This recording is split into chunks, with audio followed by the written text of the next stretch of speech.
Hello বন্ধুরা, গরিব ছেলের গার্ডেনে সবাইকে স্বাগত। আজকে তোমাদের সামনে আমার ড্রাগন গাছের একটি নতুন ভিডিও নিয়ে চলে আসলাম ও ভিডিওটি সম্পূর্ণ দেখার অনুরোধ রইল।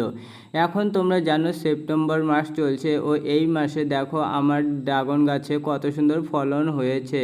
ছাদে এত সুন্দর ফলন হয় যে তোমরা ভাবতেও পারবে না। তাই বলছি যে তোমাদের যদি একটি করে ছাদে গাছ লাগিয়ে রাখো তাহলে অবশ্যই এরকম ফল পেতে পারবে, বা তার থেকে অধিক লাগালে টেলিস পদ্ধতিতে লাগাবে। দেখো আমি কত সুন্দর খুঁটি দিয়েছি বাঁশের, ওই খুঁটিগুলো পচে পচে হেলে গিয়েছে, তাই আমি সাইড দিয়ে কত সুন্দর পোল গেড়েছি ও পোলের মধ্যে দিয়ে একটি করে রড দিয়ে উপর দিয়ে বড় রড বা পাতির রড দিয়ে টেলিস পদ্ধতিতে করে দেবো।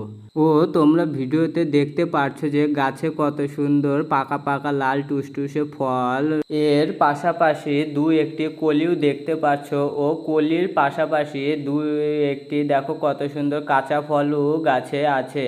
ওই এটা একের পর এক ফল পেতে থাকি। প্রায় 20 দিন পর পর আমি একটি দুটো ফল গাছ থেকে পেরে খেতেই থাকি কন্টিনিউ। ও এই জাম্বুরের ভ্যারাইটি এত সুন্দর মিষ্টি ও এত সুন্দর, কিছু বলার নেই। এটি একটি বাণিজ্যিক হিসাবেও চলে, তোমরা জানো। আর একটি করে গাছ লাগালে হবেটা কি, তোমাদের বাজার থেকে বেশি দামে কিনে খেতে হবে না ও এরকম টাটকা ফলও হয়তো তোমরা খেতে পারবে না। তাই অবশ্যই তোমাদের ছাদে একটু করে গাছ লাগিয়ে রাখো ও এর বেশি পরিচর্যারও দরকার হয় না, বেশি পরিমাণের সারও দরকার হয় না। এটা নর্মাল মাটিতে হালকা পরিমাণে গোবর সার মিক্স করে রোপণ করলেই এই গাছ অটোমেটিক রেডি হয়ে যায়। খালি একটু ফাঙ্গাসের একটু ভয় থাকে বর্ষার সময়।